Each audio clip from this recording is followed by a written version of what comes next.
Hello and welcome to an all-new episode of Anime Brain Freeze. We are your hosts, occasionally howling at the moon. I am John. And I'm CC, and when there's just too much cool anime to watch, we've got you covered. Another anime season is coming to a close, and so is another anime review season here on our little show. But before we take a look at all the new hot stuff from summer and start reviewing all the shows we watched from spring, we have a bit of remaining winter business to take care of. So today John and I will discuss the highly anticipated second season of BEASTARS and also decide on our personal choices for best anime of the season. First, I'm gonna do a mini review of a show that definitely didn't live up to expectations and thus has become a part of the quick and the dead. So be you herbivore or carnivore, feast your ears on the approaching anime audio extravaganza and for sure don't pause the pod, we'll be right back.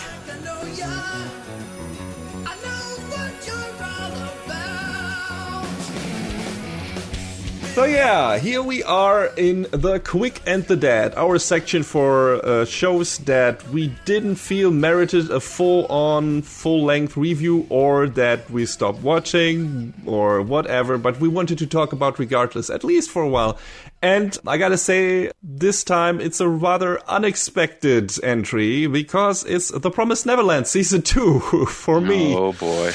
Yeah, if y'alls remember the sneak peek where I talked about Promised Neverland Season 2, I was still very happy, optimistic, looking forward to the whole thing. And it was like, yeah, holy shit, first season was one of my favorite new anime things. I think I gave it Best of the Season award. If I didn't, it was definitely in the running. But I was so looking forward to the second season because the first season of Promised Neverland was fantastic. It was a very nice mix-up of the shonen formula and focused mainly on mind games and twists and making plans and surprises. And yeah, it was really cool. Had great characters, some cool mysteries and plot developments and all that shit. Some really cool horror atmosphere. It was really, really nice.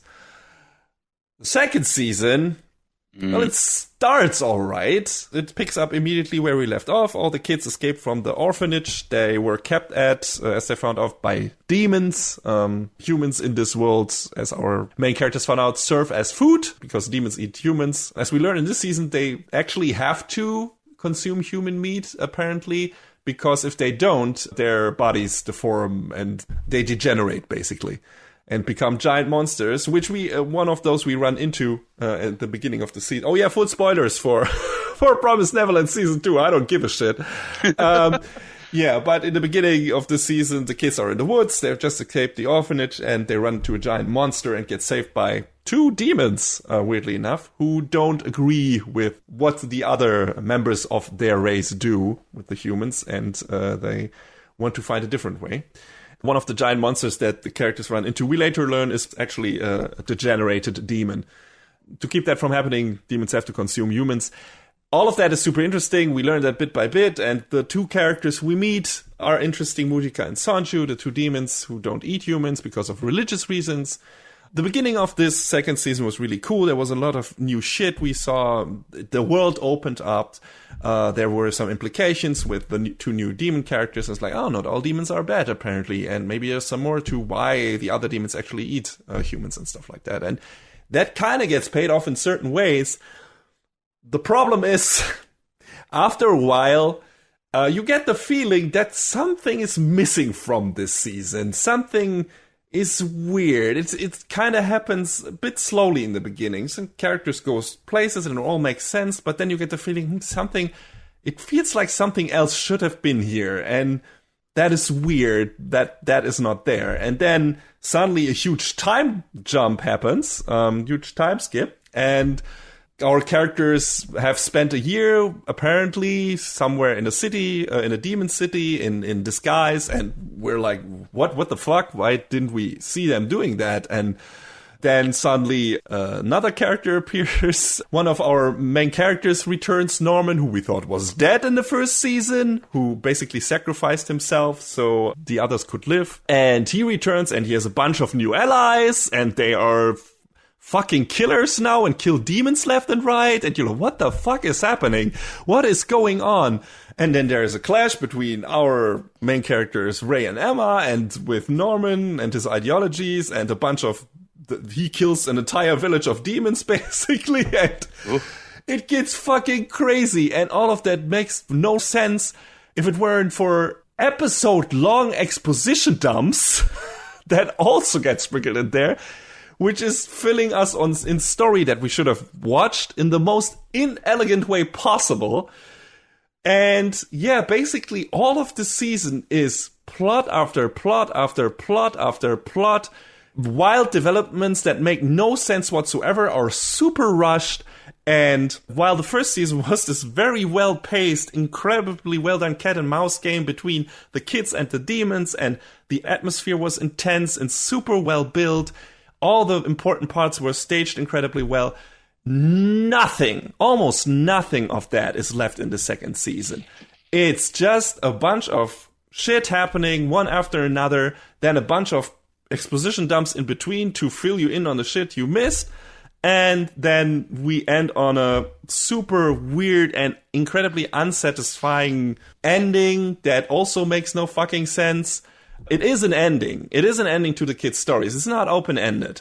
But you feel like, okay, holy shit, we missed out on a bunch of shit.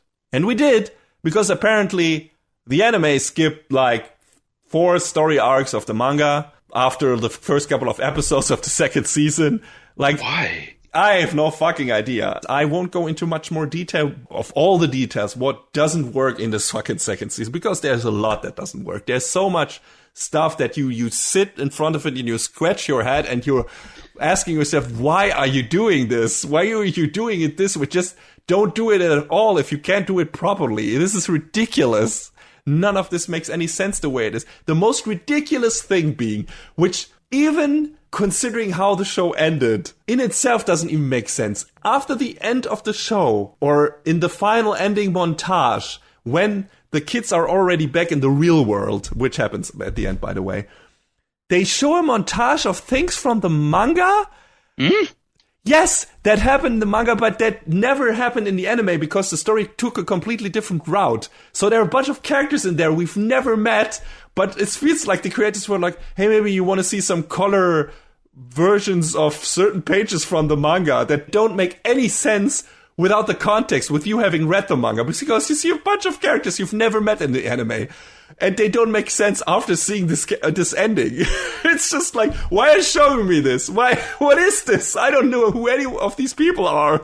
That is utter nonsense. It's complete nonsense. It's so misguided and so stupid, and it doesn't make a lick of sense, and it's dumb, and there's so many bad decisions in the second season of Promised Neverland. They're ridiculous. And there are a bunch of people who've done videos about why this is so bad and examining it in excruciating detail. So what I'm going to do, instead of talking about this garbage season for any longer, is I'm going to link 3 videos in regards to this. 2 by Mother's Basement and 1 by Low Art. Both of them did an amazing job comparing anime and manga, and what worked and what didn't work, and what got adapted, and why the adaptation is so fucking bad with the second season of the show.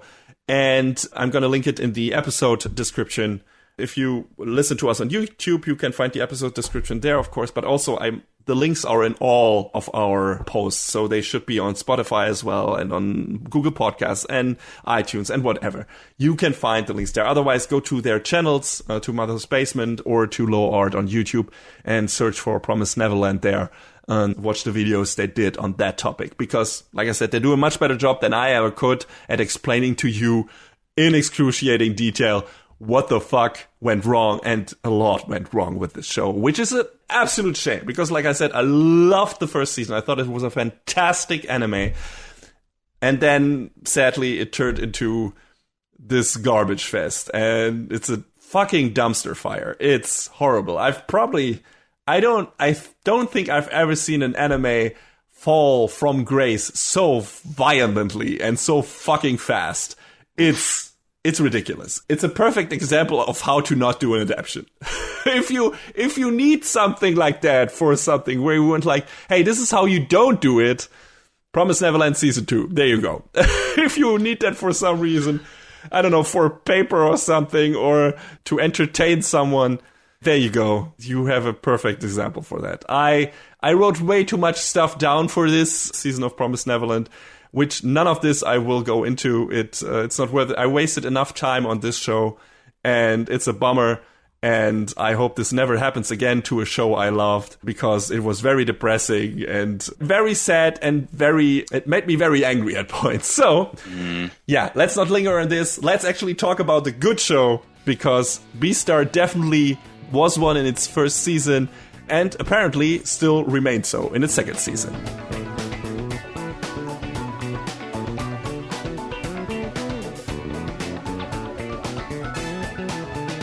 So we're back at it again, it would seem.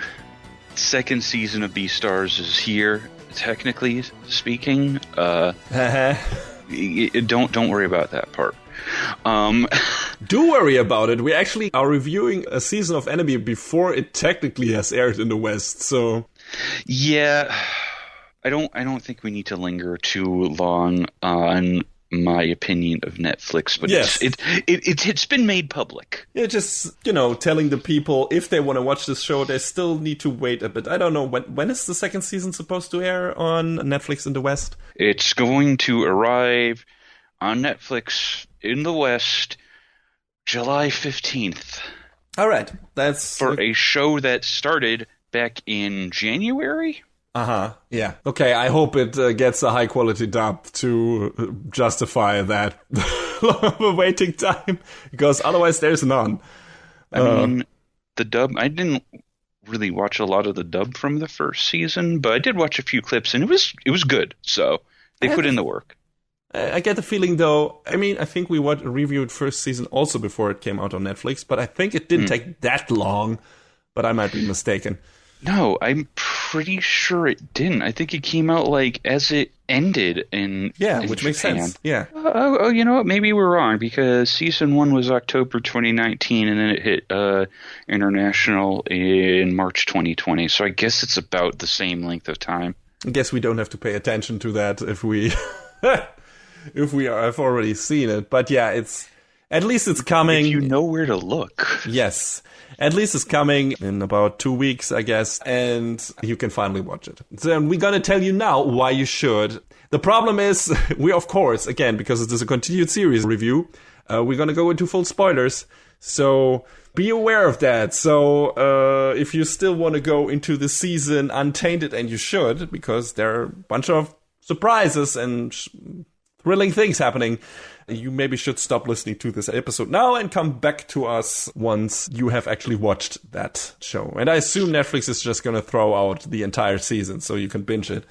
And yeah, then come back and listen to the rest of the episode, because we're going to spoil the fuck out of the season and the one before it, which we, of course, didn't do when we reviewed season 1. But yeah, let's get into it, John. What is happening at the beginning of the second season? What happened at the end of the last season? I mean, we didn't really talk about that, I guess, in detail, because we couldn't. The end of the first season was, oh boy. Mm-hmm. So when Louis basically runs away from Cherryton Academy, who he was the prime candidate to become the next BEASTAR. Yes. There's your title drop. He was like, nah, I don't want to do this. And he goes to the black market and ends up finding himself caught up in a little bit of trubs, mostly thanks to Lego C being a little rash, a little quick to action. Haru is basically kidnapped by the Leo group, the Shishigumi. There's a nice little pun in there for you. Well, basically Yakuza in this world. Pretty much. Mm-hmm. And Lego Shi ends up having to get in there to rescue Haru, and he has a knockdown, drag-out fight with a whole bunch of literal lions. Mm-hmm. And I mean, he's not alone. I think Goin is helping him out, the panda guy, right? A little bit, yeah. Yeah. But he can only do so much because he's an herbivore, and, they are weaker than carnivores, at least in this universe. Yeah, see, which is weird to think about considering he's, a panda bear, and pandas are big tough boys.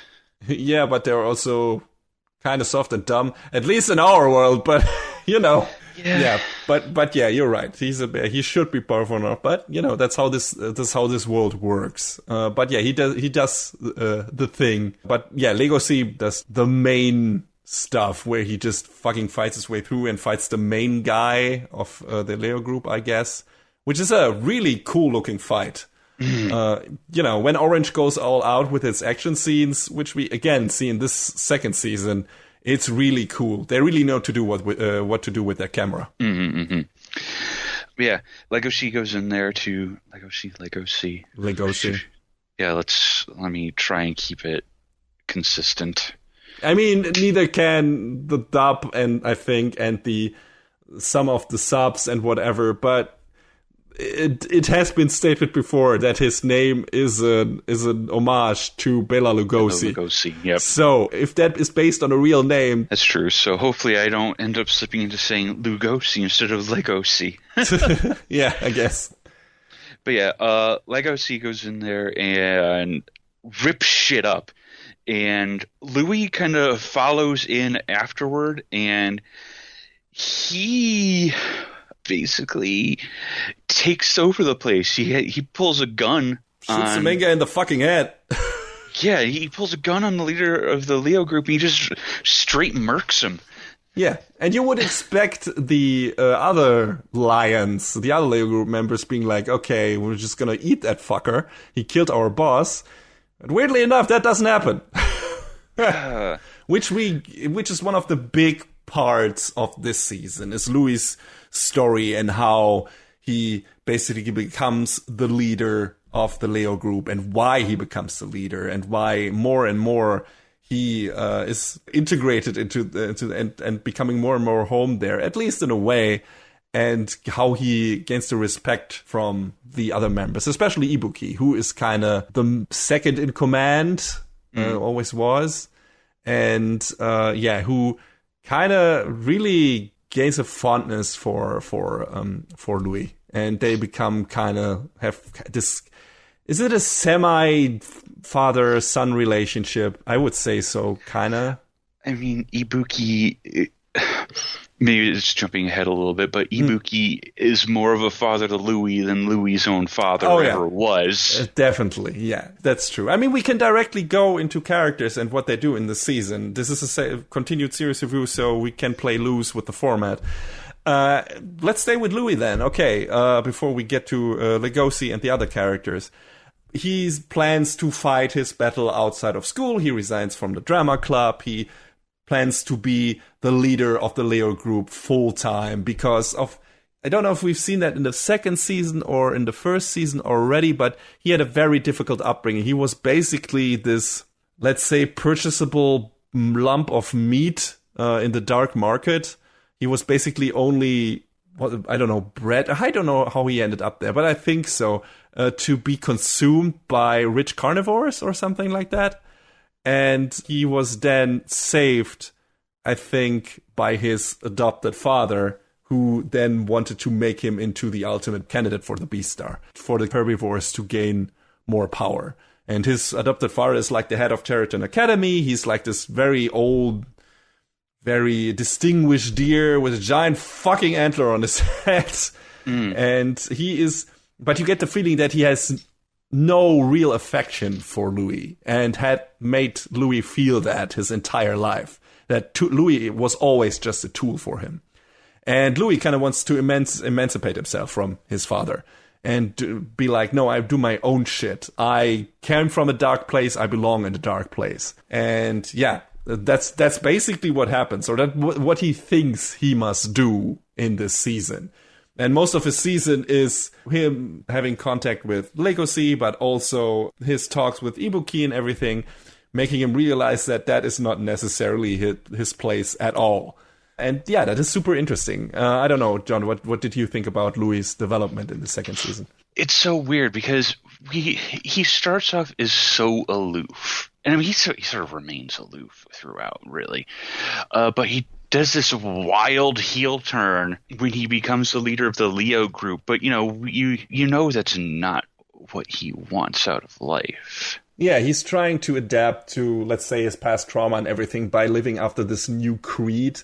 Yeah. For him, there are now not herbivores and carnivores, they're just winners and losers. And he doesn't intend to ever lose again, because he's lost a lot in his life and he doesn't want to be on that side anymore. That's basically it. And he gets the feeling that by shooting the boss, which is a thing I was wondering about anyway. What does the discrepancy of strength between herbivores and carnivores matter if there are guns in this world? Right? Isn't that evening the playing fields a little bit? And apparently it does, because, Louis can just do it. After that, he's kind of fucked if he doesn't have a gun anymore, but he always has a gun on him while he is the leader. So he is he has a chance. It results in actual physical battle. Then is a problem. But aside from that, and also he tries to eat meat, and that doesn't really work out for him. But even though he can keep his composure for long enough to be the head of the group, but then he pukes that shit into a fucking garbage bin. But he wants to be part of this group because he gets the feeling that he can be someone real strong on the outside anyway. Right. At least that's my assumption. And he can be a winner in a different scenario, more so than being a manipulated political figure, which he would have been if he was a B-star. So at least that's where he is. But it literally became an eat or be eaten world for Louis after he killed the head of the Leo group. Like, the other members didn't know what to do, and decided, since he's already an admired public figure due to the B-Star program, they would make him their new figurehead to polish up their reputation in society and standing among the other Yakuza clans. And Louis feels like he can make his own way in that world better than he would as a B-Star. So, it's interesting. And, then very quickly you get the feeling that Ibuki, his second in command, kinda knows what Louis is doing and what he's trying to do and has sympathy for that. And he actually brings him salad and is surprised when he finds out how much Louis hates being a weak herbivore.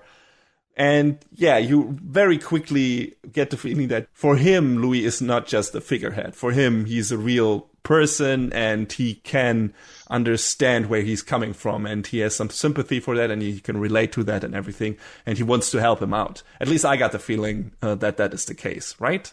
Yeah, no, definitely. Okay. So, Louis says that he realized he was living a lie at school, trying to become a B-star because society works on strength and instincts after all. And most of that is what drives him to be now the leader of the Leo group. But like I said, he has some encounters with some of the other characters after he has maneuvered himself in that position that make him rethink that. First, of course, is Legacy, which, we'll get to their relationship later, and also in relation to the plot, because it's important. But also his talks with Ibuki, and also there's a part where Juno, one of the side characters, I think she's a Timberwolf, aspiring, let's say, love interest for Legacy. She tries to be, but he has only eyes for Haru, so it's a doomed romance for her. And it doesn't get any better in that regard in this season, kind of. Not even when Legacy's fucking shaved wolf. She still likes him, even more so, maybe. She's like, he's so distinguished. Oh, you poor child. Anyway, Juno doesn't believe Louis when he dishes out all that talk about, I was living a lie, and I'm all about the winners and the losers now. I'm always going to be a winner now. And so she talks him down a bit from that, gives him something to think about, and that's pretty cool. Also, we learned that Legacy punching Louis in the face and giving him a stern talking to at the end of season 1 is actually what caused Louis to attack the Leo group at all.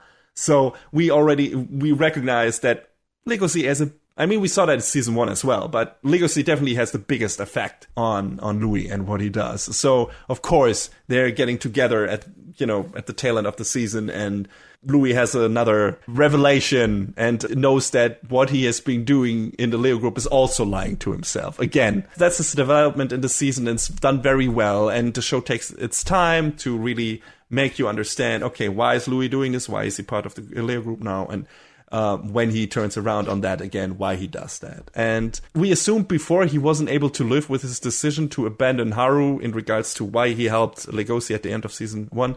Felt like at one point he abandons her. It seems like he's abandoning Haru to the Leo group at the end of first season for the sake of his career. But now we know that he actually couldn't live with that. Whereas like Legoshi talking to him and saying, what are you doing?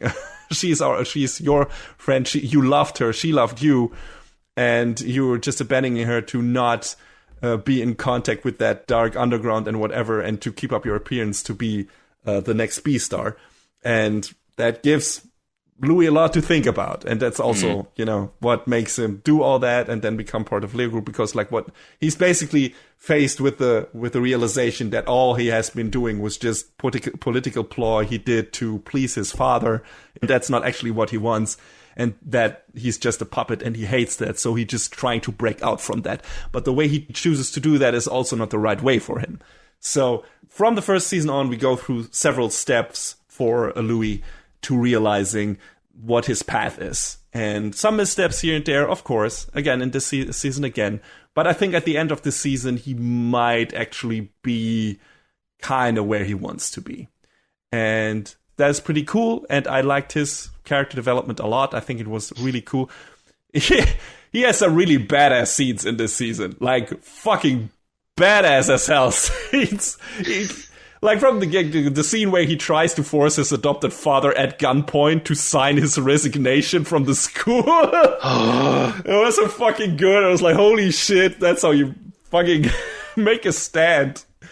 But yeah, it's really cool. And like I said, his relation to Ibuki is also really well done. Ibuki really seems to believe in Louis. He even attacks an underling who badmouths him, threatening to pull that guy's tongue out. Yeah. Yeah, it was also really cool, like saying the boss is the boss, deal with it. Like, yeah, fuck yeah. I mean, those are the rules. Those are the fucking rules, and Ibuki knows this. And all of that was really cool. I really enjoyed it a lot. And yeah, let's get to our other main character, Legoshi, who at the beginning of the season is this all started with the murder of Tam the alpaca, who was also part of the drama club that both Louis and Legoshi are part of. And one of the main goals or main drives behind the show seemed at the beginning to be to find out who killed Tam. And that kind of took a bit of a backseat in the first season, which was more focused on the developing relationship between Legoshi and Haru, and Legoshi dealing with his bestial side. That was more the focus of the first season. And then, stuff with the abduction of Haru at the end by the Leo group and resolving that shit. But the second season goes back to that plot point where it's like, okay, Tam was killed and Legoshi is trying to find out who actually did it. That's pretty much where we are at the beginning of the season. This is immediately what the focus is put on in regards to Legoshi's character. And yeah, there's still this unsteady, unclear relationship between him and Haru. Like, he wants to bring it to the next level, but she is hesitant to go public. So there's a bit of back and forth between. And, there's some wrenches thrown into that in regards to what Legoshi's confidence in how he feels about Haru and everything. There is Aoba, the eagle guy, who says some words that get to Legoshi big time. He says he thinks that Legoshi only admires Haru as a stand-in for all herbivores rather than actually being romantically in love with her. And I don't think that's the case. I think Legoshi is probably just afraid to hurt her and getting hurt himself if he lets her get too close to him. And then her maybe deciding to go back to Louis, who, like I said, were also in kind of a romantic relationship before. But I think that's a misjudgment on Legoshi's part, because Haru seems to be into him pretty much. But she's also a bit hesitant because, she's never been with a carnivore. And also she doesn't know how much she can open herself. And, she has also these weird feelings. Her instinct as a rabbit, I guess, is to be eaten, which is one of the more disturbing scenes in at the end of season 1, when they actually have this kind of overnight thing at the Love Hotel where nothing actually happens, but it gets very close. So there's still this uncomfortable tension between those two. And Haru is still constantly on Legosi's mind when he should be focusing on other things, like training, for example. He does a lot of training with Goin in this season. And like I said, Haru wants to be with Legosi and doesn't care about him trying to become stronger for all herbivores by controlling his lust for meat, which he tries to do in this season. But she also doesn't know how to convey that to him in a way. It seems they have some problem talking to each other in this season, at least at some points. Legosi even proposes to Haru at some point, but she brushes him off, even though she doesn't seem to hate the idea. She seems to be like, oh, that's nice, but no, you're just kidding. Come on, be serious and stuff like that. So she wants to be with him, but she doesn't want to commit, I feel like, too much. It's a weird thing between those two, and they both seem to be not quite sure yet what they actually want from this relationship. They're very cute together, and Haru tells him at some point that she likes him, but is worried about Louis, even though not in a romantic way, but that also kind of makes Legosi worry again. It's a teen romance. Oh, for certain. Yeah. It's absolutely. It's like these two characters haven't figured themselves out yet. How are they supposed to figure this blossoming relationship out? It's ridiculous. That is super hard. That is super hard even when you know who you are. And those two definitely don't know who they are yet in their lives. So this is a very turbulent and very hard to figure out and control thing, this romance between theirs. Add to that all the things with Legosi being a carnivore and her being a herbivore, which is not really being done. It's really interesting to watch these two together, though I feel like the focus in the season is not as much on that as in the previous one. Would you agree, John? I feel like it takes a bit backseat. Yeah, I mean, this is definitely more Louis and Legosi's story. Like, I'd say about half and half. Would you agree? Yeah, it's half. Let's say half. It's the basically Louis' development, and I guess Legosi's development aside, to that, and also all the stuff, the plot stuff. We actually have a lot of plot in this in regards to who Tam's killer is and what that does once Legosi finds out who it is and everything, and what it does to him and what he can actually do about it and stuff like that. So that's one half, and the other half is the character development of Legosi and Louis, and both of them either together or as singular people trying to find out who they are and what they want. And yeah, that's the drive behind the season, and it makes it for a very strong subject matter, and keeps you on the edge of your seat. It's really cool. We have a couple of new characters that are added to the mix that are kind of interesting. I mean, some returning ones, like I said, Juno is returning. Of course, Haru, she's also one of the main characters, I guess. Not so much in this season, but definitely in the first one. We have Jack, Legosi's best friend, who's, guess, supposed to be a golden retriever or something, who is a very fitting dog breed they chose to be his best friends, and the way he behaves. Because Jack is scared because he feels he and Legosi are drifting apart, and their friendship won't last much longer when Legosi is focusing more and more on finding out who Tam's killer is, and focusing more and more on controlling his own lust for meat and everything, and he becomes very distant, I guess, towards Jack, and that is very disturbing to him, and it worries him, and it's troublesome. And there's this very heartfelt, sad scene between those two, where they are sitting next to each other and talking to each other, and it really pulls at your heartstrings. And Jack says, the stronger you get, the more miserable you become. And Legosi says, my strength isn't meant for making myself happy. And I'm like just sitting on my couch like, man, it's like, oh, Legosi, you are wrong. You deserve to be happy too. The soundtrack also hit really hard in that scene. I mean, it does through the entirety of the season, through the entirety of the series. But it's so good in that scene. It's so fucking sad. It's like, no, Legosi, you haven't gotten it yet. Your happiness is also very important, my man. You need to understand that. You can't only be like the ultra altruist. You need to also take care of yourself. It's very important.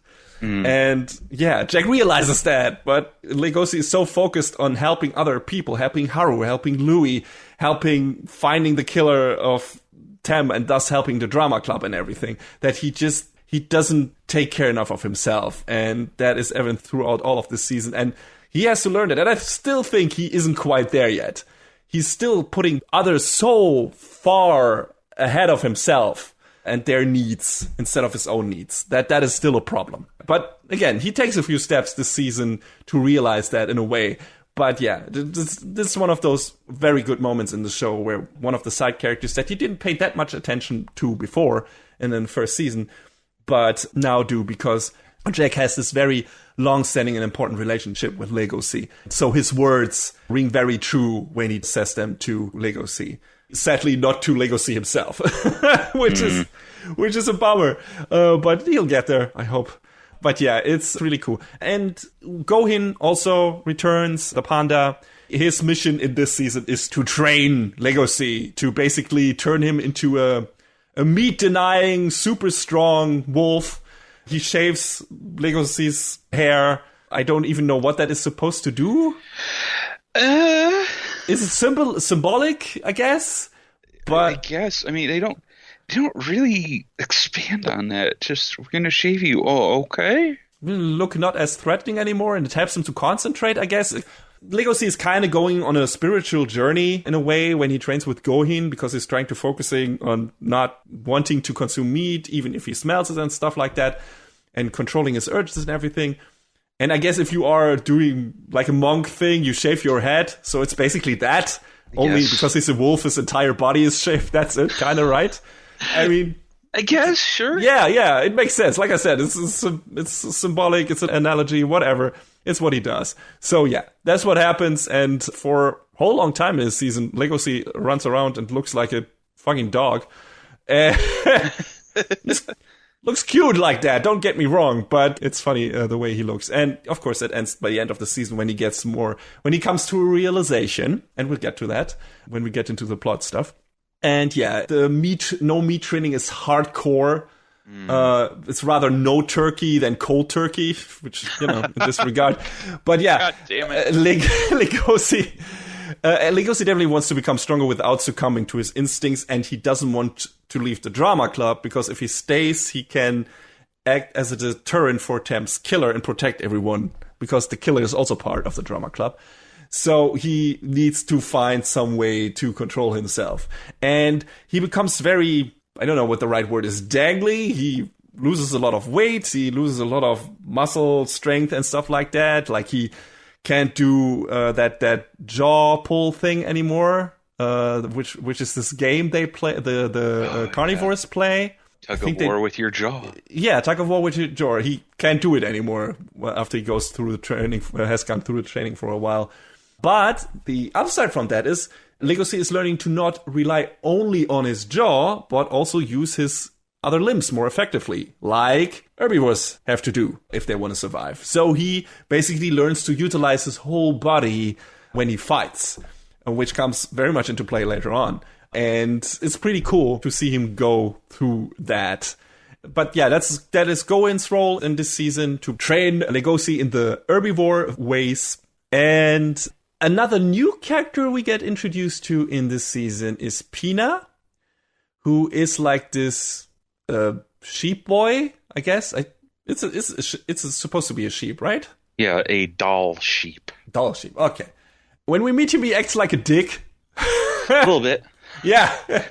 Very self-important, very self-righteous. But we quickly learned that it's kind of a facade, at least in some regards. Like, he realizes there is some friction between some of the carnivores, because Legacy does later on some investigative questions regarding Tem's death. So the other carnivores feel like he's suspecting them.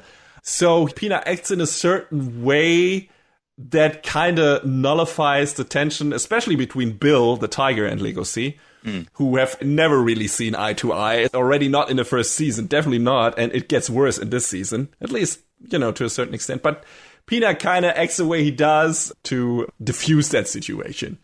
And it's pretty cool to see him work. And you pretty quickly know what he's doing and why he's doing it. He's giving off some strong bisexual vibes. A little bit. Yeah, not only a little bit. Like, he's really he's playing with that a lot. But I think he's just teasing Legacy, which works. Every time he runs into Pina afterwards, he's really irritated and pissed off, which is kind of hilarious. Like he's trying to quit smoking and Pina's intentionally blowing smoke in his face or something. It's really funny. Pina also later diffuses a possible blow up between Legacy and the killer, because if it came to a confrontation there and then, the drama club would probably be in danger of being dissolved. And they kind of want to stop that, because the drama club is this rare thing where both carnivores and herbivores work together very closely. So they both realize it's a very important thing in this world, in this school, to understand each other, which comes more and more in the forefront here. We also have like this small side story between two characters called Peach and Sheila. One is, I think, a leopard, and the other, or a cheetah, and the other one, was she also a sheep or something? I don't remember, or a goat. But yeah, one is herbivore, one is carnivore, and they are trying to legit understand each other outside keeping up like the charade which most of this world does. Like the herbivores, for example, do like this thing on their version of Facebook where they always take pictures with carnivores because it makes them look very popular and stuff like that. And chase that clout. Yeah, and in the beginning, Peach is doing that with Sheila as well, but, you know, after a while they realize they actually want to become real friends and come to a real understanding, even though they come from completely different species and stuff like that.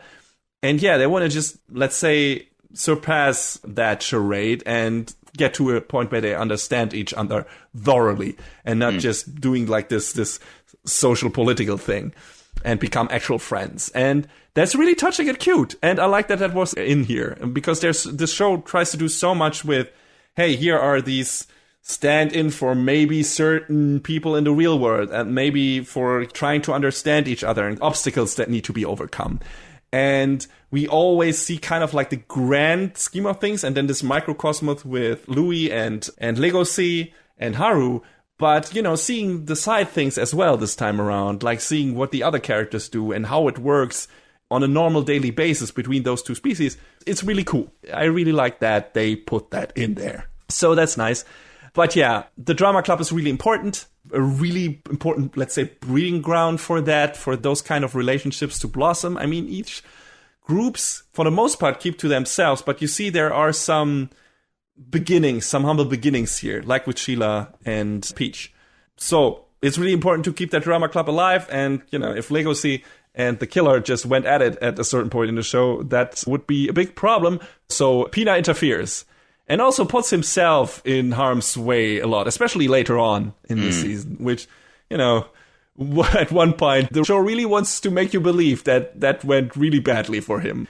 You also get the feeling that the added bonus to saving the club for Pina here was to make the killer suffer as long as possible, that he ultimately crumbles under the pressure and does something stupid, which definitely works, because the killer definitely becomes more agitated the more time and more pressure is put on him, especially once he knows that other people know.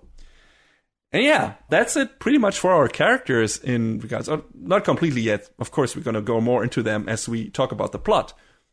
But aside from all the Louis stuff happening, like I said, the focus in this season is on finding out who the killer is. So Legacy, in the beginning, investigates a bit, tries to find out things. He meets with Hexai, who is like this giant rattlesnake and the security guard of Cheriton.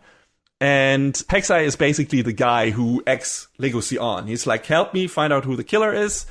It has to be someone from the drama club, and you are in there, and I'm sure you are not the killer. So please investigate. Be a detective.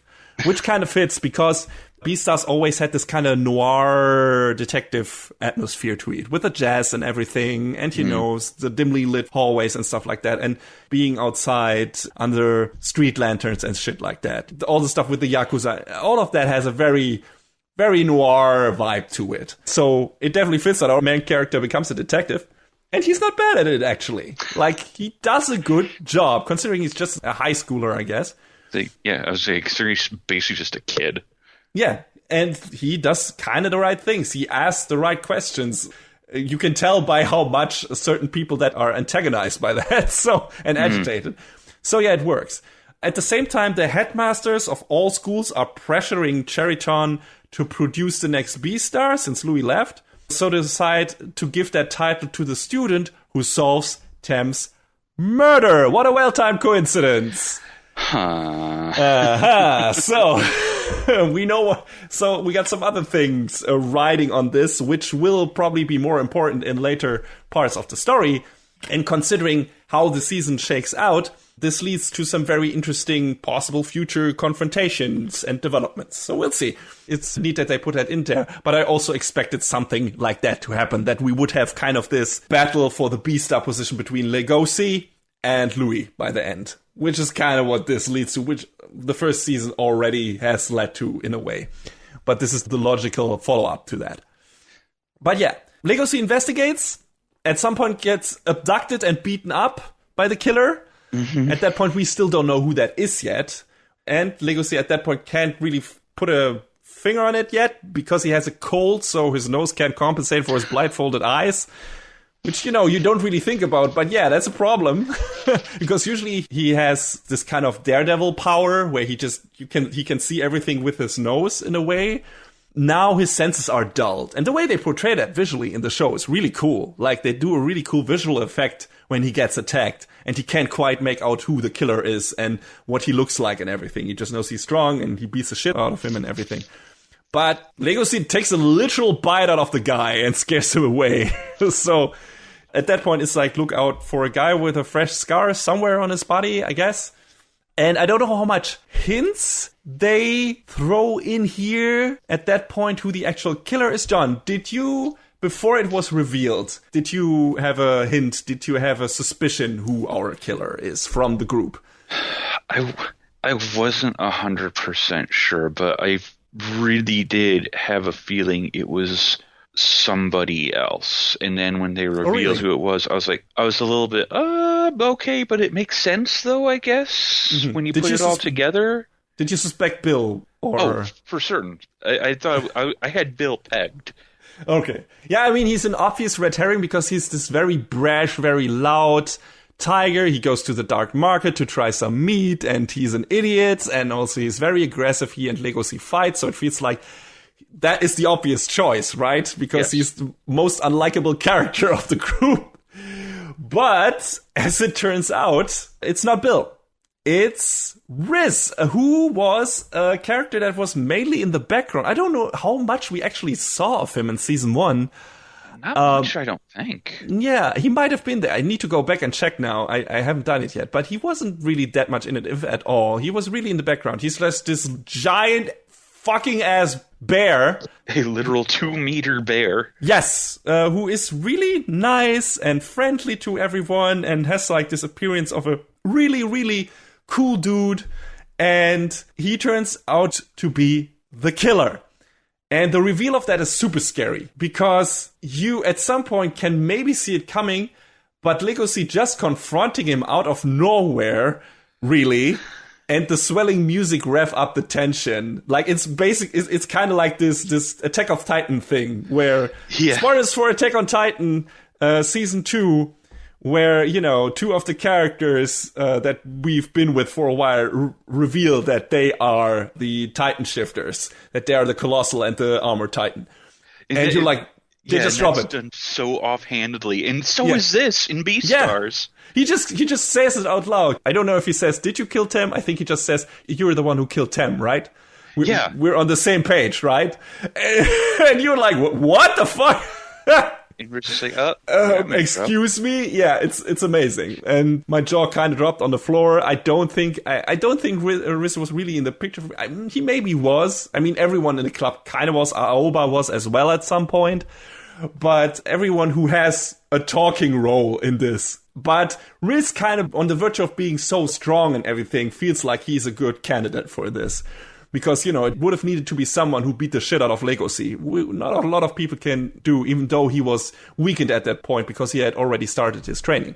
But it was still a surprise in a way, especially how it was revealed and how it was staged. Really good. Pina de-escalates the situation, as explained before, for one reason or another. And yeah, it's at that point where we go even deeper into the metaphor of lust for meat in this show. Like, it's a stand-in for a bunch of different things. One of them being sexual desire, I would say, which feels even more relevant when it comes to Riz, because bears are naturally too strong and dangerous for everyone else. They are obligated to use medicine that causes muscle atrophy. That's what he does. So they basically have to chemically castrate themselves to not give into their desires and consume other people. So if you want to look at it from that perspective, you can, and especially considering how his and Tem's relationship was before that, because you can read a lot of romantic implications into that, in a way. And seeing the actual events that led to Tem's death for the first time are horrifying. It's so disturbing. Like the way that is framed, the way that is shown, and you realize after a while that this is Riz's perspective.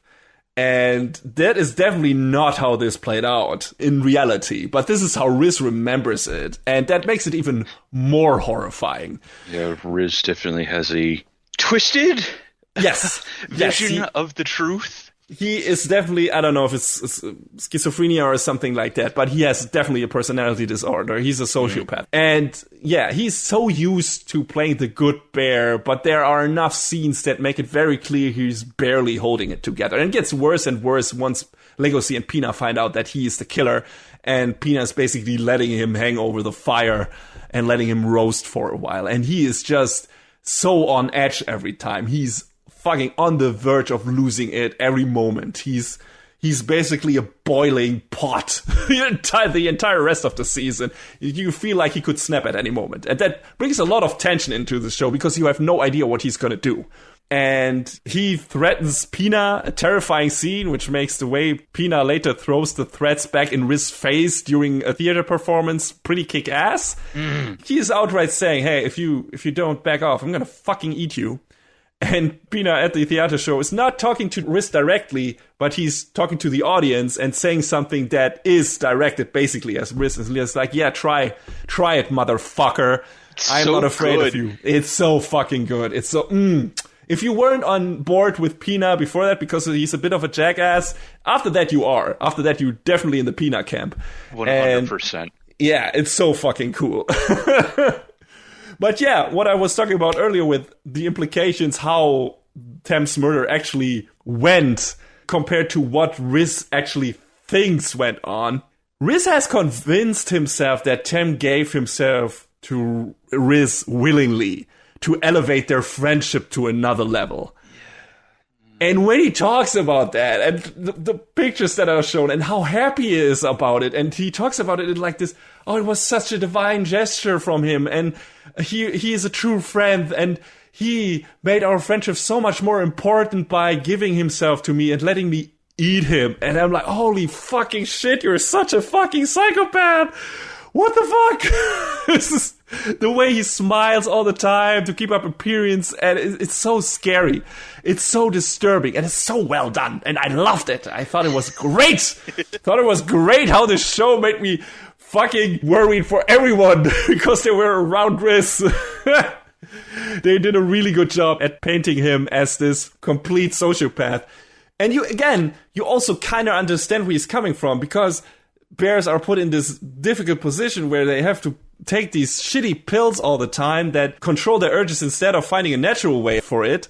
And it brings them a lot of pain. And apparently Riz is constantly in pain through the muscle atrophy and everything. Like, his life is pain all the way from beginning to end, because he belongs to that species that needs to be held in check because of what society is, because herbivores and carnivores need to live safely together.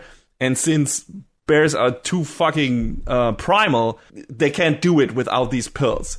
So in order to live up to society standards, he has to live in pain all the time. And that could make certain people snap. I can totally see that. I can see where he's coming from. Doesn't mean I agree with what he's done. I mean, that's a lot of pressure, man. Yeah, it really, and it shows. And he only can keep up appearances for so long. And yeah, again, Riz says by Tem letting himself get eaten, which is not what happened, he fucking violently devoured him. I'm pretty sure of that. They don't show it, but again, you can pretty much guess that this is what happened. And Riz has just talked himself into oh no, Tam did it willingly. And he was my friend, and he knew what I needed from him, and we're in this loving relationship, and he loved me, and this is what I needed, and he did it to help me and stuff like that. So he says they actually overcame the difference between their species, which is ridiculous. And Legacy at that point tells him how it is. He says the only way to overcome the difference between species is love, to which Riz retorts, carnivores have no love in them, only hatred and solitude. Again, woof! That's some dark shit. That's some dark shit. You know that he went through a lot of shit and couldn't cope with it anymore. And yeah, we have a short fight between them in a school bathroom, I think. Yeah, like a shower. Yeah, which looks awesome. Again, yes. Like makes perfect use of the strengths of CG in the form of very dynamic camera movement, which I think is always the biggest plus if you use CG in your show. Not for characters necessarily. Of course, you can do even more if your characters and your backgrounds are CG, because it looks more fluid and more organic and everything. But yeah, that's definitely moving backgrounds and being able to move the camera more freely is definitely the biggest plus of CG in anime. And BEASTARS, since it's a fully CG show, and puts in the work and the animation frames in the action scenes, shows you how it's done and how it looks if it's done by people who know what they're fucking doing. And it's really great. There are not many fights in the show. There's not much action in BEASTARS. Not in the first season, not in this season. But if it's in there, it looks fucking great. It looks fucking great. I mean, we have come to know that Orange is the 3D CG studio to go to. Absolutely. You could argue Ufotable as well, to a certain extent, and I recently watched a movie that proves that again, but they're also more about combining 3D environments with 2D characters, which is my favorite thing to do, actually. Jujutsu Kaisen did that as well in this season, which I thought looked mostly great, but also had some parts where it was like, yeah, it didn't pull it off perfectly. Yeah, some of this doesn't gel correctly. So if you want the maximum fusion between great character movement and great action scenes, you definitely get it in Orange stuff, because it's all CG and they just know how to handle their fucking action camera. It's great to look at. So yeah, at this point, they have this small clash and are coming to an understanding that they resolve all of this with a fight on New Year's Eve. So that's where we'll have our big showdown. Fitting, right? New Year's Eve, starting over and everything. So all of this is going to end at the end of this year. And at this point, Legacy lets Louis know that he identified the culprit behind Tam's killing and that Louis is needed in the school, even if Louis still wants to wrap himself in the darkness of the Leo group at this point, because in its own way that is easier than confronting his own shortcomings and his past life. Legacy sees this and says, come on, the school needs you. This is not only about you. And that's who Legacy is. He's on the opposite side of the spectrum. Louis is kind of doing the egoistic thing and saying, no, I'm hiding. I don't care about anyone else. I just need to do this because I feel better here. I need to be with the Leo group. And Legacy, who always puts too much other people's needs in front of his own, is like, no, other people need you. Come, we need you. You need to help us. Because he does that all the time. So he understands that. He still needs to learn to do some things like Louis does and take care of himself as well. So these two need each other. They're two sides of the same coin. And the more they interact with each other, the more they can grow in a very positive way because they can learn from each other. So of course, it has to come as it does.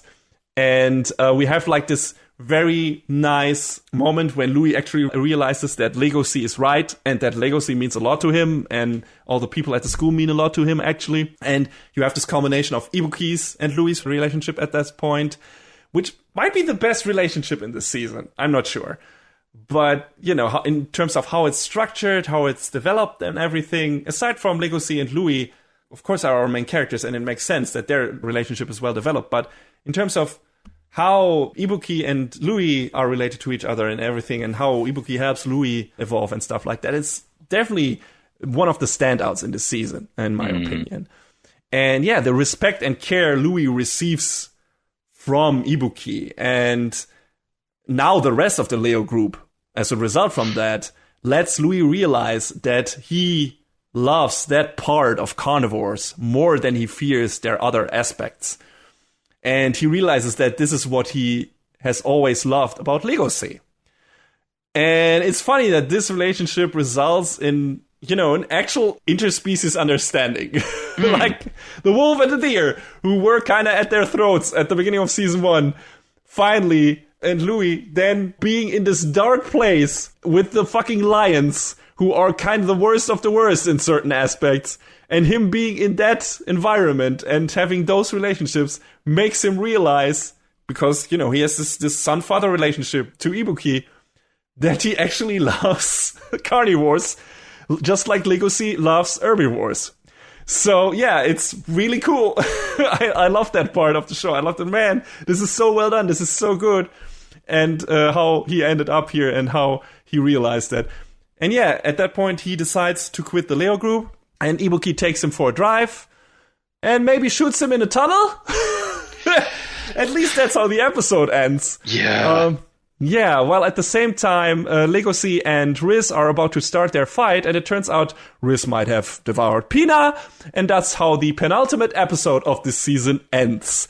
Talk about a mean fucking cliffhanger. Jesus! And then, man. Fuck.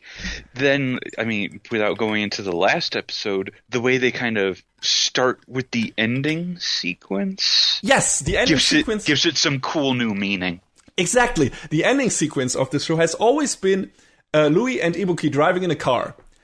And of course, that's just, endings are whatever. They can relate to the show, or they can just show off your characters. It doesn't necessarily have to mean much. But this has an actual plot relevance, because it's what happens in this fucking episode, in the beginning, or at the ending of the penultimate and the beginning of the last episode.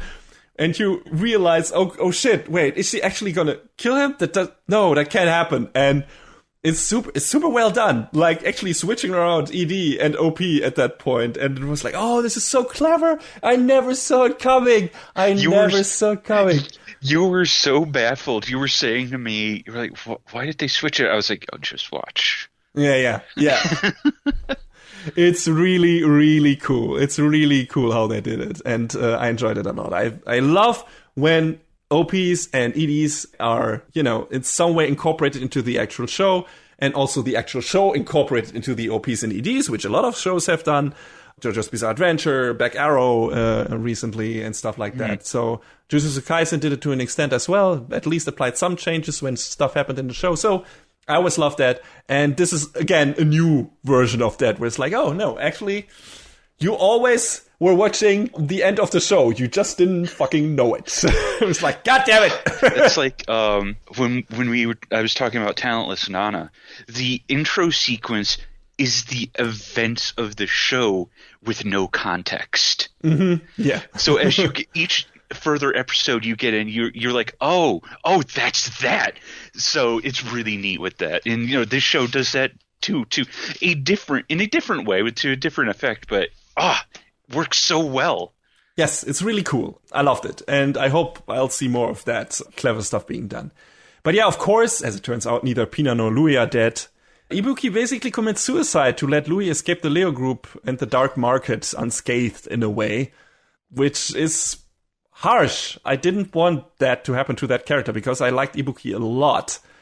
I guess I know why he does it, and they kind of explain that in a way, how it all works with the code of the Yakuza and everything, but still, I didn't want that for him because he did a lot for Louis.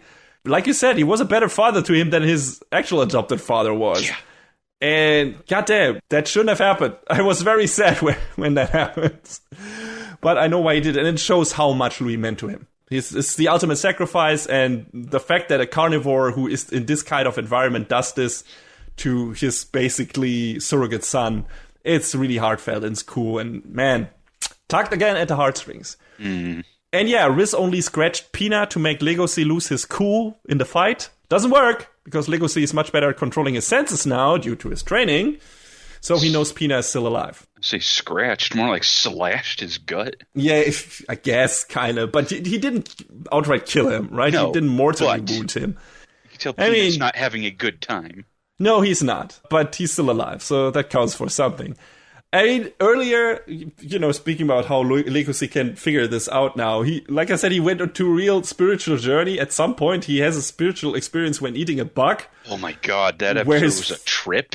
Yeah, when his fur grows back, like, at that point, he learns that he has to respect every life he takes, because insects are below other animals, even in this show, I think, and are not sentient, like the mammals or birds, and are also considered food, I guess.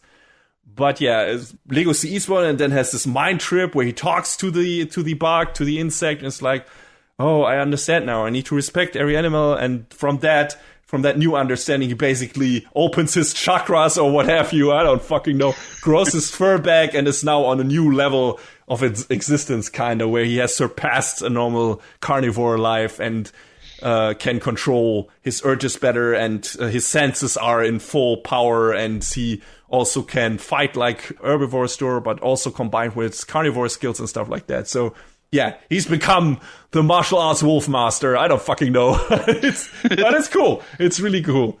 Doesn't mean that his fight against Riz is an easy one. But yeah, he also realizes he might have ended up like Riz if he wasn't surrounded by his friends. Mm. But yeah, he's on the verge of losing the duel regardless, because Riz is just so fucking strong. He's a fucking monster. We know from the get-go, once the reveal happens, that he is a monster, and it becomes more clear and clear. But physically, Jesus Christ, that guy is a fucking monster. Holy shit, on all levels. Mm-hmm. But yeah, of course, as it has to happen, at that moment, Louis arrives on the scene, and he actually helps Legacy by giving up one of his legs and letting Legacy eat it. And Legacy gains more power from that because, he is a carnivore and actually manages to beat Riz. And you might think, whoa, holy shit, is Louis now gonna be a fucking amputee? Is he gonna be... Is he gonna jump around on one leg? We learned earlier in the season that this shit happens more often than you think, apparently. There's like this scene where, by accident... Tao, I think it's a panther. He's a panther, I'm not sure. Yeah. Tears off the arm of Kibi, the anteater, during... is he an anteater? I think so. Or something. And he tears off his arm during theater practice, by accident. And apparently that stuff happens regularly because carnivores tend to lose control over their strength. And because of this, there have been big advancements made in artificial limb reattachment. And yeah, so it's fine that Louis does that. And I don't even know if Legacy eats the full leg. I think it's just his foot. Yeah, it might just be his foot, yeah. But again, probably some way I don't remember if we've seen if he has some kind of artificial foot now, or if they just grew new tissue or something like that. But it was probably going to be fine. At least I assume so. But it's still a sacrifice, right? It's something he would have never done earlier. Right. But he's like, Legacy needs this to win this fight, and I will make that sacrifice. Both of them come to a realization in their ensuing conversation. Like, Louis sheds tears for the first time because he lost Ibuki, who became more important to him than he had realized, like I said, surrogate father. And Legacy has to face the fact that being a wolf that doesn't eat meat will only get him so far in life because he's kind of denying part of what he is, which I've been saying from the start, that the thing with Gohin and the training and everything, and him trying to deny who he is, and also that was also in the first season where he tries to completely suppress his urges and everything. I'm saying this is not the way. You can try to become better at it, but you can't completely push it out of your life because this is who you are. You are a carnivore, and denying that, suppressing that, will only make you weaker and make you not who you are supposed to be.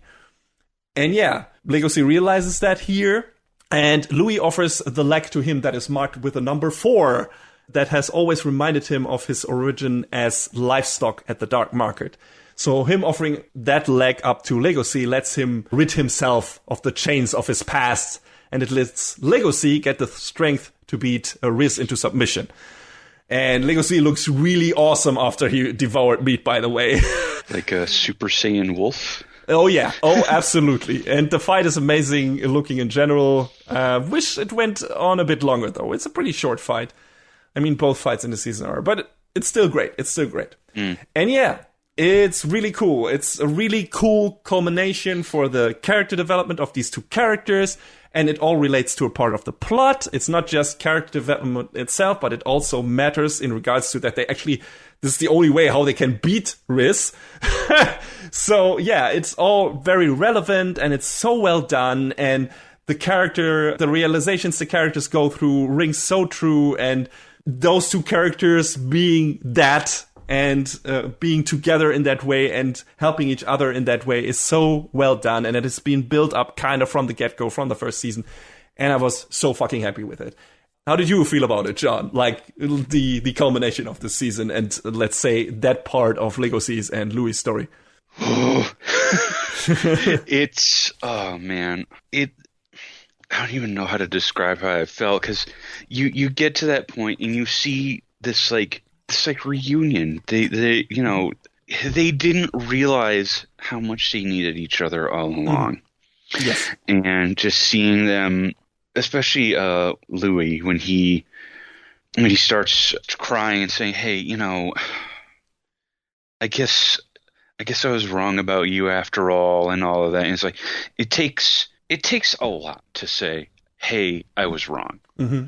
So seeing Louis, this character who up to this point has been very proud, very, yes. you know, just he's had to be his own advocate because he had a shitty life. You know, it was nice to see this Absolutely. turn around and the two of them, you know, kind of reach this understanding, and then basically, you know, however you want to view it, as, you know, possibly sexual or not, mm-hmm. Louis literally offering his body to Legosi to help him out.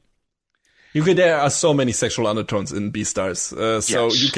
you can almost in almost every scene you can read some sexual innuendo into it. I mean, it's not super overt, and characters like winking at each other all the time. I mean, Peanut does that. But, you know, and there's some of that, but, you know, mostly it's just, you know, some implied things with how meat and meat consumption and desire for meat and desire for blood and everything is used in this show. Mm. You know, I mean, that was always done in a way. I mean, that's what vampires come from, which again, where we have the Bela Lugosi reference. A lot of that is based on, you know, sexual desire and sexual deviancy and stuff like that. And that also being a big part of that. And the attraction of that kind of those characters and shit like that. So this show knows where some of its roots are, and it's very prevalent here. So yeah, there's definitely a lot of symbolism, a lot of analogies and metaphors in this show that work in that regard, and that you can read into if you want to. Yeah, and just the turn for Riz. As we slowly start to see what's actually in his head, that's like, and you know, seeing it all come to a head when he and Legosi, you know, actually fight. That's, man, it's good stuff, and the tension is very high. There were some parts still in this show. You know, we talked about how good it looked, and Orange doing a really good job being the best CG studio. There's occasionally. Just wanted to mention that because, you know, this has basically been me singing hymns for the season. But, you know, there are some points of critique as well. And with CG shows, those always lie with me for the visuals. This is a slight nitpick. Of course it is. There's still sometimes Orange uses too few frames and slows the animation down to match. A good example for that is the scene of Jack playing Nintendo 3DS with the other dog dude. When the Legosi calls him on his phone, it looks like your PC is out of RAM or something, and the frame rate is tanking because it has to buffer or something. It's really distracting, but thankfully, it rarely happens. And, you know, that's one of the things. I honestly don't even remember that. There you go. Yeah, all the good stuff just washes over that. And there are so many positive things. Kick-ass, stylish, OP, cool ED that is later used in a very creative way. We have fantastic soundtracks, like there's this hauntingly beautiful vocal track in the soundtrack that gives me goosebumps every time I hear it. I love it to death. Don't know the title name, sorry, but it's fantastic. The focus on subtle facial animation still amazes me, especially considering this is all CG. Go Orange, what the fuck? You are amazing when you actually put the work in, which you do 99% of the time. And There's great humor in the show, like Legacy cross-dressing to convince Louis to come support him in his fight against Riz. It's a really funny scene. Like, several moments in that made me laugh out loud. Really well-written dialogue. There's so much good stuff in the show that you could just look over the few nitpicks here and there when it comes to the visual stuff. Everything else is fucking great. And like you said, the tension that comes into the show when we reveal Thames Killer and everything is also unlike anything we've seen in the first season, and it's really fucking good. And yeah, I loved it. Yeah. I mean, on the facial animations, I feel like, they were always great in season 1. I feel like they just touched them up ever so slightly in season 2, and it makes it look that much better. I would imagine they programmed some new routines in there for certain moments that are very new and animated some of that stuff in extra detail and put some, like you said, some extra touches on it that they didn't do in season 1. It's really, I have to directly compare both seasons. I mean, it was a long time between season 1 and season 2, but you're probably right. It looked very detailed in a lot of scenes, and there's so much subtle things to be seen on the characters' faces. And considering how some or most other CG anime look in regards to character faces and facial animations, look fucking dead inside. And none of the characters in this show look dead. They're so fucking alive. They're so real. If you can call a talking 2-meter wolf or bear or something real. But yeah, they look real and they feel real. And a lot of that is done through the amazing animations on their bodies and their faces.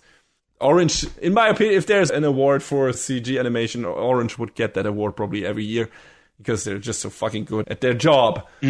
So, yeah, this is kind of where the story ends. Like, Legacy and Riz get arrested for devouring because even if, Legacy didn't kill Louis, he still devoured meat. That's forbidden in this society. So he kind of goes to juvie, I guess, but gets released because of witness testimonies from his friends. But now he has a criminal record. And Riz is behind bars, obviously, because he's a fucking killer. But yeah, where does this leave us? Thames' murder, the central mystery and setup of this show, has been solved, and the killer has been brought to justice. Louis has safely escaped the dark market, and both he and Legacy have become true friends and found their own strength. So the only plot thread hanging in the air is the relationship between Legacy and Haru and the decision who will be the next B-star. I don't know if that can sustain a third season. Well, the manga ended last October, but according to what I was just looking up, the current anime takes us up through about chapter 99. There's like 96 chapters after that, so 96, 97 still after that. So there's apparently still plenty of story to tell.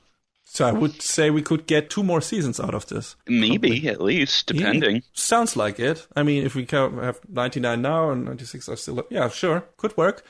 I mean, I would be kind of fine if the show ended here, if we got a proper epilogue, but we didn't get that, so... Yeah, for as great as this season was, it ended on kind of an odd note. Yeah, very abrupt. It's like, hey, you learn, okay, they're behind bars, and, I think it ends on Legacy and Haru standing together again and not really knowing where their relationship will go and stuff like that. I'm not sure. But yeah, it's very sudden after that. Considering how many plot threads have been wrapped up at this point, you would expect to be there more of a bookend to this. Yeah. But there kind of isn't. It's just like, no, Riz is in prison now and Legacy has a criminal record. Does that dampen his chances of becoming a B-star? I don't fucking know. But, I mean, he found out who the killer is, so maybe I don't fucking know. We'll see. I mean, I hope the show, both seasons were a big success. I would imagine that maybe since they run on Netflix, that there are more chances for continued seasons, even if it's not a promotion of the manga. So we'll see. We'll see what happens. I definitely, if it's done properly, I would definitely enjoy a third season. I just can't really see how much is gonna happen in future seasons that will be as riveting and as engaging as those 2 seasons were. Don't get me wrong. I'm still interested to see where the relationship between Haru and Legacy goes. I'm interested who's going to be the B-star and what that entails. But on the other hand, I don't mind that being ambiguous.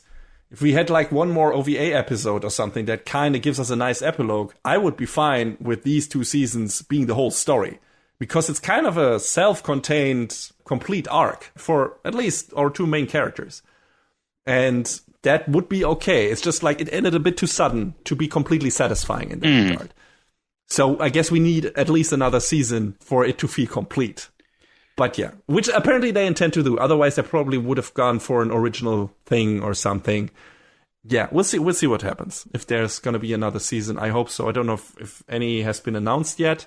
I mean, recently Orange worked on that new Netflix Godzilla show, but only on the side. That was mainly done by Bones, and Orange was only responsible for the CG.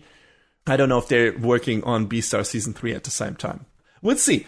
I hope we'll get that 3rd season, I guess, because I want a really nice ending to the story. I wouldn't mind seeing that all our characters get a happy end. God knows they deserve it. All of them. All those lovely, lovely people.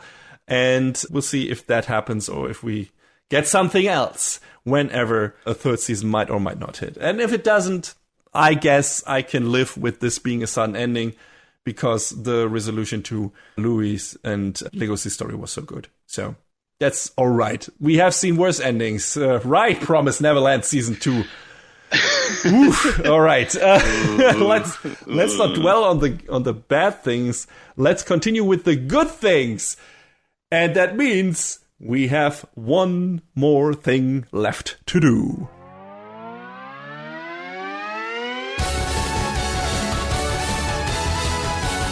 Best of the season. All right, best of the season time. Holy fucking shit. There was too much this season. Too much good stuff. It has been more difficult and less difficult than other seasons, but it's been very difficult in this season for me, John. I don't know how you felt about it. I mean, I honestly feel this is looking forward a little too much, but I think next season we have 2 clear winners, so... Yeah, probably, yeah. Oh, shit. So,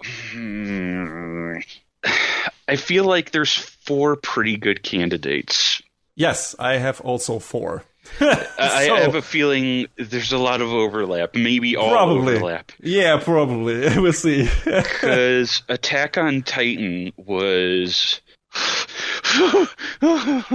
a roller coaster. Yes, and we talked at length about that shit. And I don't know what to expect from it going forward, but I know what we got this time around was exciting as hell, and I mean, obviously we're going to get more of that, so maybe it's a good choice. It's a good choice, but you can hang on, because we're going to see where you go next year, Attack on Titan. Exactly. I'm going to postpone giving Attack on Titan another Best of the Season award as well, mainly because it already had at least 2.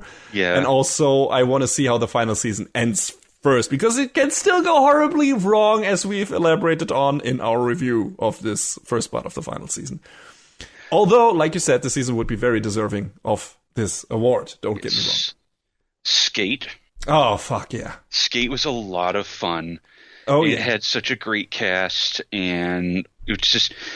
You always have a good time when you see Bones just, when you know they're having a good time making it. And, I'm not a skater.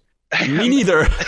But I could appreciate what the show was doing. It had, it's a lot of fun characters, great music. The board designs by Studio No Border. I hope to see more of their work going forward. So that's also a really good choice. And I'm not sure, but I liked it a lot.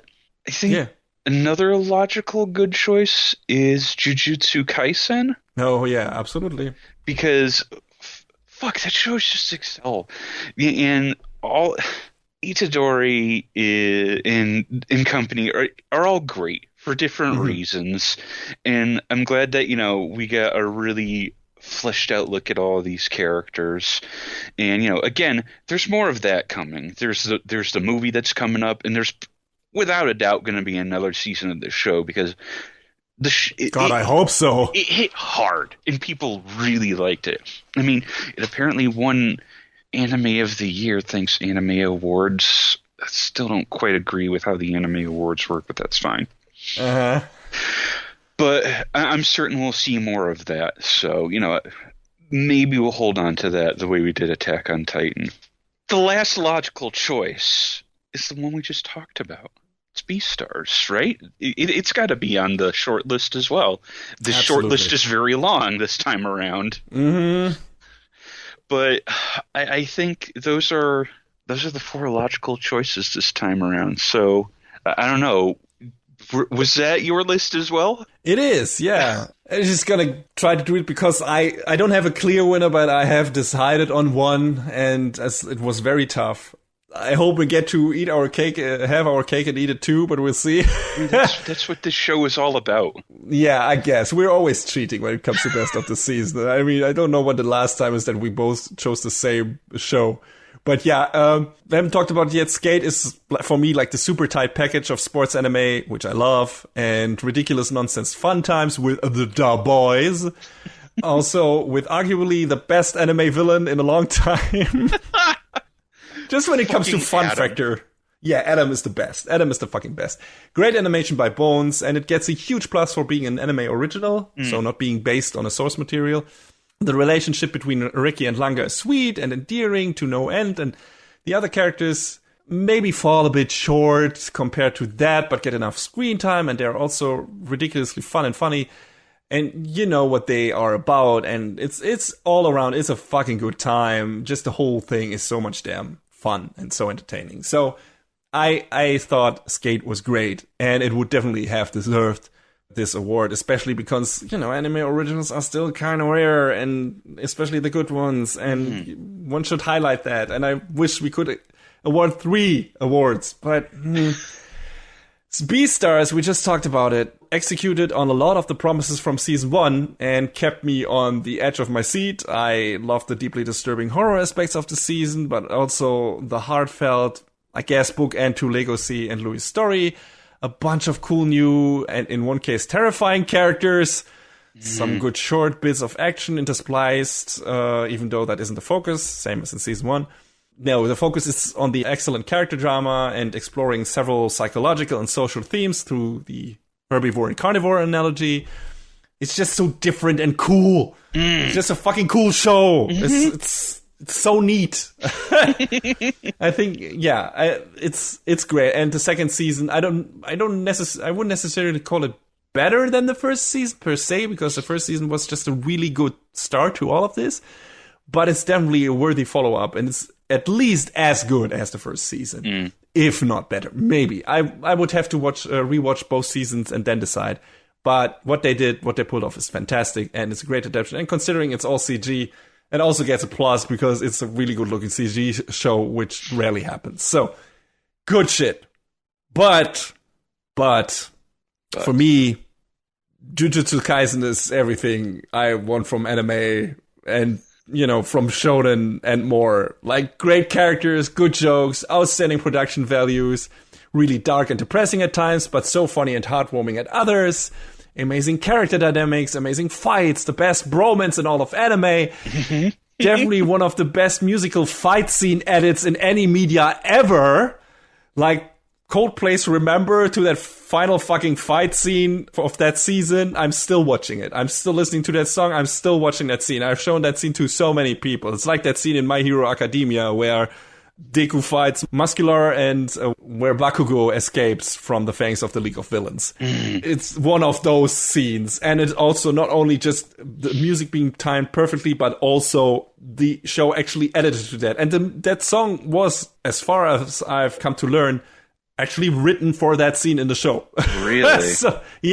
So it was like, hey, we need something that fits that. And yeah, they gave it to Cold Red, and they knocked out a fucking banger, and it fits perfectly, and it's super great. And that, I feel like that doesn't happen as much with insert songs. And I love it to death. And yeah, it's so damn cool and thrilling and sad and lovable and funny and stunning to look at. And listened to, and I loved every second of it. I can't even imagine them keeping that kind of quality up for however many seasons they need to finish the story. So I'm just gonna give it to the show now before it loses its shine. And everyone knows I'm the shonen action guy, so who am I even kidding? So it needs to be Jujutsu Kaisen for me. I would love to give it to Beastars, but we also have given it to Beastars before, so I'm okay with not giving it to Beastars this time around. That show is in our list, in our best of the season list already, so that is good, and it belongs there. Jujutsu Kaisen isn't yet, and I don't know if it will be, which is why I regret that I didn't give the best of the season award to My Hero Academia Season 3, but I don't know if Jujutsu Kaisen will be as good as it was in this first season. And I don't know if My Hero Academia will ever be as good as it was in its third season. So, we'll see. Right now it isn't. And so I should give the awards when I feel like they are the most well-deserved. And in this season, definitely Jujutsu Kaisen, for me, deserves this award because it's peak shonen, and I fucking love shonen action shows. So, what the fuck? Jujutsu Kaisen, even if it has a very difficult title to pronounce, takes it for me this time. John, what is it going to be for you? I didn't think of this, but before you said it, but yeah, we did give it once to BEASTARS before. It doesn't mean anything, but it could be a reason. Yes, and it is important, I feel like, to put a highlight on anime originals too. So BEASTARS is great. Jujutsu Kaisen was incredible. We're gonna have our cake and eat it too. I'll give it to Skate. Yay! Skate the Infinity. I was hoping you would do that. It was, because in the end, it's all about having fun. And doing things with others is sometimes more fun than doing it alone, which Skate taught us. So that's an important lesson. And yeah, so it deserves a spot on our best of the season list, I guess. Mm-hmm. And for many other reasons, because it's just a damn good show. It's so fucking entertaining. It's not super deep or anything. Neither is necessarily Jujutsu Kaisen, although it tries to go into certain aspects. If you want some real meat to your story, give it to BEASTARS. But again, BEASTARS, but BEASTARS already is on that list, so I feel confident giving it to these two shows this time around. That doesn't mean that you should not watch BEASTARS. Definitely watch that show when it comes up, because it's definitely also a best of the season contender, just like Attack on Titan is. And you should watch all these 4 shows. Watch all of them. Fucking watch all of them. Just watch do all it. of the Just good shut anime. Up and do it. Yeah, do it. Fucking do it. Just do it. Anyway. Watch fucking Attack on Titan final season. Or final season part 1. Definitely watch BEASTARS. Definitely watch Skate, and definitely watch Jujutsu Kaisen. Whatever tickles your fancy more, but definitely watch one of them if you wanna watch good anime. Mm-hmm. And with that, we've come to an end to this anime season. We hope you had a good time listening to us reviewing all that stuff. We have even more shows for you next season. How many we will review actually of those, we don't know yet. We still have to figure that out, and how much will land in the Quick and Death and whatever. So we'll see. We'll see what happens. Looking forward to talking about it with you, John. Mm-hmm. And we'll see you guys, you listeners, or we talk to you listeners soon enough. The new premieres for summer season are just around the corner. And once all of those have aired, or at least all of those that we are interested in, we will return and do a sneak peek and give you our first review from spring season. So look forward to that. Until then, stay cool and fresh because it's summer, so it's important. Stay hydrated, whatever. See you guys next time. Take care.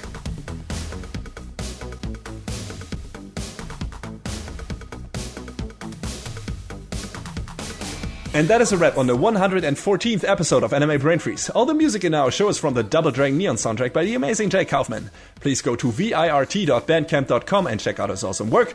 Our show is available on most of the popular podcast services, but it's always worth visiting animebrainfreeze.com for our review index and more. Leave us comments and questions on YouTube, follow us on Twitter at AnyBrainFreeze, or send an email to animebrainfreeze@gmail.com. We would love to read your feedback. Thanks for tuning in. We hope you had a good time, and please join us again on our next episode. Macht's gut. So long, everybody. Next time on Anime Brain Freeze. The life of a taxi driver isn't crazy, but the world around it is pretty odd.